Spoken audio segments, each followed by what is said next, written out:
marka si loo badan yahay la sheego waxaa jirta markii 15 gaaraan waxay galeen xilligii qaangaarka kadib nin la saaxiibi karin maskaxda inantaada dhis hooyo oo hadda si ay u noqoto gabadh aan la khiyaami karin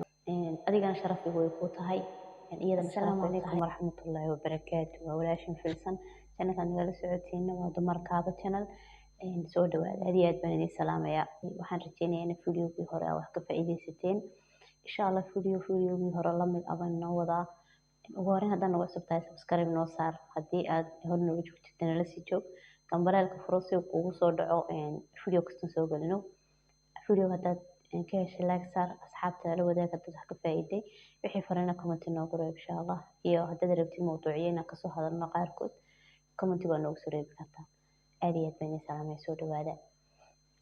haddii aan kasii bilowno barnaamijkeena xaggii inuu sii taagnaa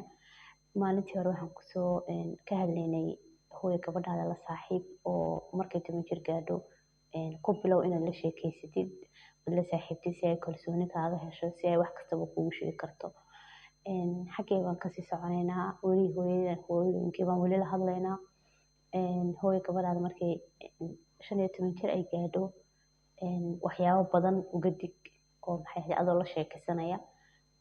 sida maxay ahayd markii 15 gaadho gabadha maxay ahayd iyo carruurta si u dhanyihiin baraga xataa wiilasha inkastoo wiilal ka hadlaynin iminka haddana marka si loo badan yahay la sheego waxaa jirta markii 15 gaaraan waxay galeen xilligii qaangaarka kadib waxay bilaabayaan inay asxaab yeeshaan inay maxay ahayd banaanka u baxaan waxay isku arkayaan sidii inay xorriyad oo kale waayo maadaama ay qaangaareen waxay isku arkay inay weynaadeen taasna maaha maxay ahayd xorriyadu saas maaha hooyo gabadhaada la sheekayso la saaxiib waxaad samaysaa 15 markii gaadho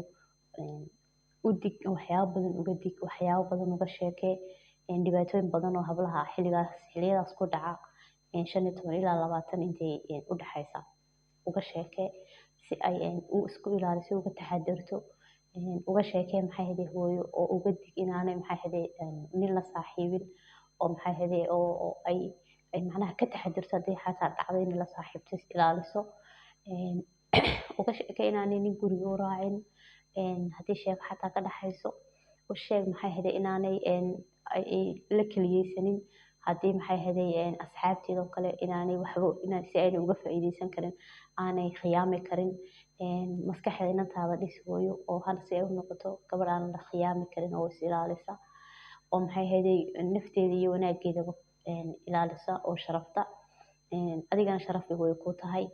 iyadana sharaf way tahay qoyska dhanna sharaf way tahay waxaa samaysaa hooyo haddii aad inantaada adu la sheekaysan weydid waxay helaysaa hooyo intaada la sheekaysan weydid asxaab badan oo rag iyo dumarba leh waayo xilliyadaas waa xilliyada hooyo si aanay u helin asxaab banaanka ah oo maxay ahayd waala oo wax fiican u sheegin adigu la saaxiib waxyaabo badan baad uga taxadaraysaa inantaada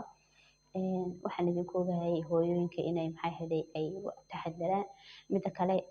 waxaa lagaaga baahan yahay hooyo inaad inantaada aad waxbarasho kaliya inaad u dirtid iyana marka guriga timaado ay maxay ahayd ay guriga ka shaqayso kaliya maxay ahayd maaha laakiin waa inaad maskaxdeeda dhistaa waa inaad maxay ahayd si ay u barato inay kaligeed isku filnaan karto inay kaligeed wax qabsan karto waxaasoo dhan inaku muslim baan nahay alxamdulilah ilaahay baa diin fiican oo macaan na siiyey haddana saasay tahay diinteenu ma diidana inay gabadhu wax qabsato inay gabadhu wax barato inay gabadhu shaqaysato ma diidana haddii dariiq fiican loo marayo marka hooyo tus inantaada oo bar inay shaqaysan karto midda labaad hooyo markay inantaada 15 iyo meelahaas ay gaadho ka ilaali hadallada qaarkood sida maxay ahayd inaa heblaayay waxa soo qabo haddii wixii ay inta markay khalado wixii aad tirahdid tan ninkan sugayaa ba'ay inaad tirahdid oo kale naa maxay ahayd reeriyo waxa ku sugaya reeriyo carruur baa ku sugi doona oo nin baa maxay ahayd ku sugi doona sidee baad wax u baran doontaa waa inaad maxay ahayd sidan imika bilmatalan oo kale cuntada noocan iska hagaaji sidan buu ninkugu sugayaa mas'uuliyadii guriga ku sugaysa sax mas'uuliyadda guriga sugaysa si wanaagsan baad ugu sheegi kartaa ugu tilmaami kartaa waxyaabo ilaahay noo abuurayna waa qaybo ka mid ah in reer la yeesho alxamdulilah carruur la dhalo waa qaybo ka mid ah laakiin nolosha dhan maaha bas waxa dhan ee loo nooleeyahay adduunka la joogo keliyaata maaha. Waxa adduunka loo joogo waxaa ka mid ah cibaadada, waxaa ka mid ah qofkani inuu maxay ahayd si wanaagsan uu ku noolaan karo, waxaa ka mid ah sida aan sheegayo caruur iyo reer inaad yeelatid, waxyaabo badan baa ka mid sooray. Marka gabadhaada ha u tusin keliyaata inay maxay ahayd inta adiga kula joogtana ay guriga kaaga shaqayso oo ay waxbarasho yar tagto, maalinta maxay ahayd sida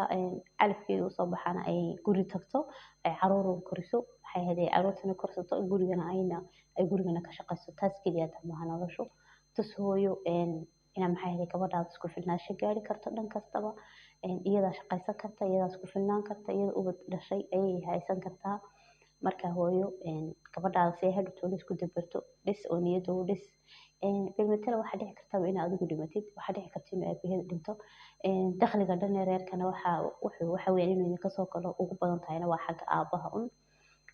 Beritol hadduu aabo dhinto amba adigu aad dhimatid, yaa maxay ahayd waxaa loo baahan yahay inay tusaale ahaan hadday iyadu ugu weyn tahay amba qaar kaleba ka weyn yihiin sida doontaba ha noqoto, laakiin waxaa loo baahan yahay in maxay ahayd guriga uu kasoo baxo qof iyo laba iyo saddex reerkii dabari kara, shaqayn kara isagoo wax barta xataa shaqayn kara. Alxamdulilah dumarkeena Soomaalidu aad iyo aad u karti badan yihiin, dumar aad u karti badan. Laakiin dhibaatada haysata waxa weeyaan haddii ay hal mar ay guri galaan bas waxay u haystaan in noloshii dhammayd intaa kusoo xirantay. Maanta dhan maxay ahayd ay intaasun ay sugayeen intiina ay heleen. Intaas way ka weyn tahay marka yaraanta hooy markay 15 gaadho marleyba xilliga way qaan gaadhay wax badan way fahmaysaa markaas wax kastaba uga sheekee maxay ahayd u sheeg sida wanaagsan wax loo qabsado u sheeg maxay ahayd inay wax walba iyadu samaysato adduunka oo wanaagsan inuu adduunkeeda iyo aakhiradeeda uu anfacayo. Marka ma rabo in hadalkan ku sii badiyo insha Allah barnaamijyada noocan oo kale waa idin soo badin doonaa. Maanta waxaan joognaa 15 ilaa 20 jir inta u dhaxaysa in gabadhaada la dhiso oo maxay ahayd aad ka dhistid xagga maskaxda, aad ka dhistid xagga waxbarashada, waxyaabo badan uga sheekaysid uga digtid. Intaas baan kusoo koobay insha Allah. Maanta dambe waxaan ka bilaabi doonaa haddii la yiraahdo intaa wixii kasii sarreeya. Aad baan salaamaya asxaabi mar labaad waxaan ku celinayaa channelkeena noo share gareysaan subscribe noo saartaan. Assalaamu calaykum.